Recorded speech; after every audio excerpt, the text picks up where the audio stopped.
Hola, ¿qué tal? El día de hoy estaremos haciendo la comprobación de las tablas de verdad de las compuertas lógicas, empezando por la compuerta AND. Para esto utilizamos un interruptor DIP, una resistencia, un LED, una compuerta 74LS08, cables y una fuente. Como vemos, tenemos la fuente conectada y procedemos a hacer la respectiva comprobación de la tabla de verdad de la compuerta AND. Como vemos, en la entrada tenemos en la entrada A y en la B un 0 y otro 0. Aquí respectivamente tenemos en la entrada A un 0, en la B un 0 y en la salida obtenemos un 0 igualmente. Para el siguiente tenemos en la entrada A un 0 y en la entrada B un 1, en la salida obtendríamos un 0. Entonces en la entrada B mandaríamos un 1. Como vemos, en la salida se obtendrá igualmente un 0. Luego, en la entrada A tendríamos un 1 y en la entrada B un 0, por lo que en la salida obtendríamos un 0 también. Entonces, procedemos a mandar un 0 en la B y un 1 en la A. Como vemos, en la salida también obtenemos un 0. Luego nos dice que si en la entrada A y B tenemos 1 y 1, en la salida obtendríamos un 1, que sería que se prendiera el LED. Procedemos a mandar un 1 también en la A y ahora un 1 en la B. Como vemos, el LED encendió, es decir, que tendríamos un 1 en la salida.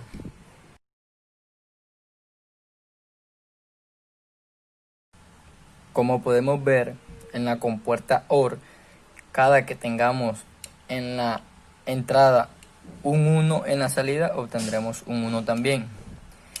Como vemos, si tenemos las dos entradas en 0, como en este caso, en la salida obtendremos un 0, como se muestra aquí, que el LED no enciende. Pero cuando tenemos un 1 en una de las entradas, en este caso la entrada B,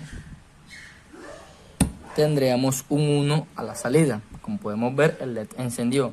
Lo mismo pasa si tenemos un 1 y un 1. Tendríamos un 1 a la salida, y si tendríamos un 1 en la entrada A y un 0 en la entrada B, como vemos aquí, también tendríamos un 1 en la salida.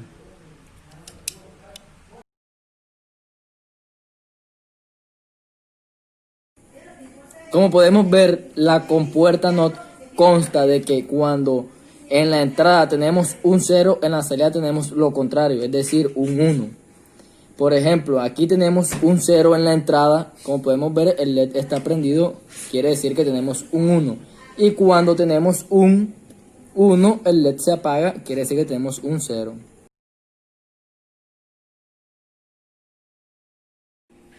Como podemos ver en la compuerta NOR, cada que tengamos un 1 en alguna de las dos entradas, ya sea en el pin A o en el pin B, en la salida siempre obtendremos un 0.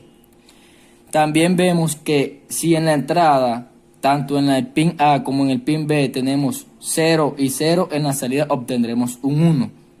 A continuación vemos que en el pin A y en el B tenemos un 0, por ende en la salida tendríamos un 1.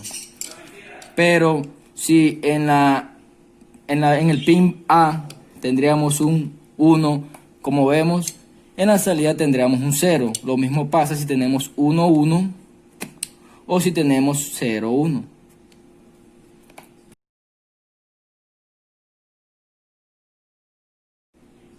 Como podemos ver en la compuerta NAND, cada que tenemos un 0 en cualquiera de las dos entradas, ya sea en la A o en la B, tendríamos en la salida un 1. Como podemos ver, tenemos en las dos entradas 0 y 0, y en la salida obtenemos un 1, que es cuando el LED prende. Pero cuando tenemos en las dos entradas un 1 y otro 1, tendríamos en la salida un 0. Lo mismo pasa que cuando tenemos un 0 y un 1, y también cuando tenemos un 1 y un 0.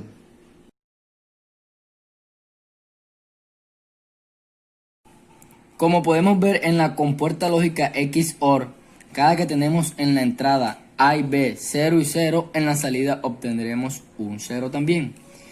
Y si en la entrada tenemos 1, 1, en la salida también obtendríamos un 0. Como podemos ver aquí, tenemos en la entrada 0, 0 y en la salida obtenemos también un 0. Si lo bajamos a 1, tendríamos 1, 1 y en la salida obtendríamos un 0. Pero si en alguna de las dos entradas se nos intercala un 1, podemos ver que en la salida obtendríamos un 1. Como hacemos la comprobación de la otra también. Como vemos en la entrada A tendremos un 0 y en la entrada B tendríamos un 1, por lo que en la salida tendremos también un 1.